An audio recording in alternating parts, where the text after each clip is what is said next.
What's up, gamers? Welcome back to the channel once again. We need to talk about this Sonic Origin Collection getting ready to be released in mere days at this point. Comes out this week, and I want to talk about this game, what it offers, and the price point, and whether I think it's actually worth us actually picking up at $45. Hey everybody, welcome back to the channel once again. I am Robert Storms. If you're finding me for the very first time, please do me a favor, smash that like and subscribe button. That way you guys can stay up to all future content here on the channel. So Sonic Origins Collection. Now, it looks cool in theory, but this thing is $45, and basically what you're getting is sort of remakes of Sonic 1, 2, 3, Knuckles, and CD, and they're gonna go in and they're gonna kind of like clean it up a little bit, make the aspect ratio from 4.3 to 6.9, so we're gonna get that 16.9 widescreen aspect ratio. They added a lot of different things, including these animated cutscenes that's going to take place before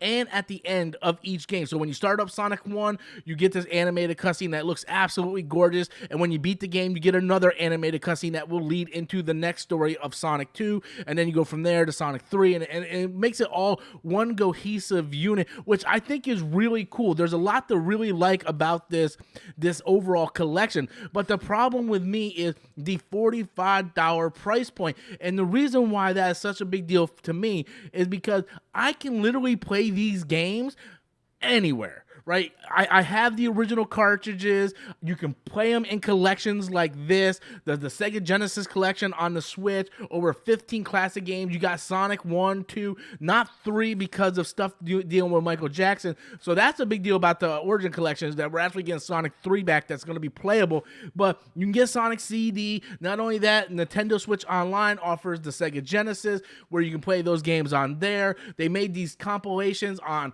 every single console, whether it be the PS3, Xbox 360, Nintendo GameCube, right? You can get these Sega Genesis collections. Also, like a year or two ago, we had the Sega Genesis Mini, which also had these games. So we have been able to play these games over and over and over again. Literally, if you want to play the original Sonic games, you don't have to look far to play them. You can get them emulations, ROMs, like it's not that hard to get.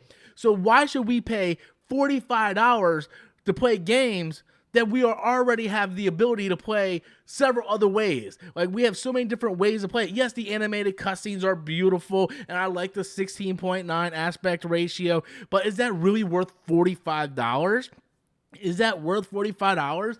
Now, if this game was coming in at $25 to $30, I wouldn't have a problem picking this thing up at all. A lot of collections you see come out, like the Wonder Boy collection and Castlevania collection and Contra collection, a lot of these collections are like $29.99 retail. They're like $30 retail, and I think $30 for this collection is really good, and I wouldn't mind picking it up for that price point. But then they have these different tiers, these different collector's editions, and blah, blah, blah. Like, if you want to get like all this DLC, you got to pay the $45. You want this music, you got to pay for it, and it just complicates a situation that doesn't need to be complicated. This is definitely a game I'm very interested in. Being an old school retro gaming fan and growing up in the 80s and early 90s, this was the game that I played every day when I got home from school. So yes, I am very interested in playing these games and actually playing them in order with the animated cutscenes to see how well they fit and everything. But at this point, I just don't feel like dropping $45 for games. To me, I feel like that's way too expensive to drop a $45 on a game that I can literally just go, hey, I can play it right here. Oh my God. Or I can hook up my Sega Genesis Classic Mini. Or I can just go on my Nintendo Switch and play it on the NSO. So to me, that's the biggest problem, is dropping $45 to play a game that I already have access to otherwise. Yes, it's been polished and it looks really nice, but $45 to me is a little steep. And to me, I think I'm going to hold off.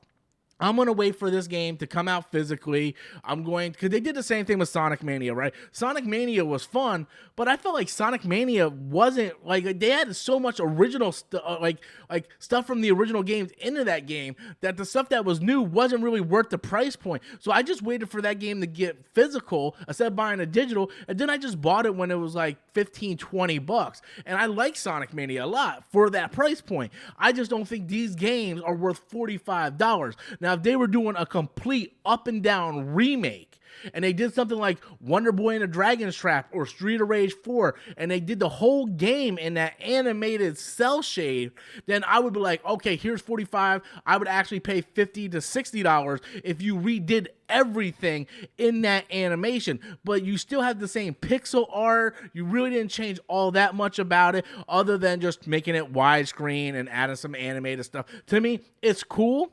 And if you're totally into it, I understand. But I think for a lot of people like me, we're just going to wait till once it gets down to $20, $25, then we'll talk. But right now, $45, I think, is a little too steep for this collection that we can already play elsewhere. But anyway, guys, that's all I have. I want to know what you guys think. Will you be picking up the Sonic Origin Collection later on this week? Be sure to leave those comments in the comment box below. Smash that like and subscribe button. And until next time, as always, I'm Robert Storms, and that's my opinion.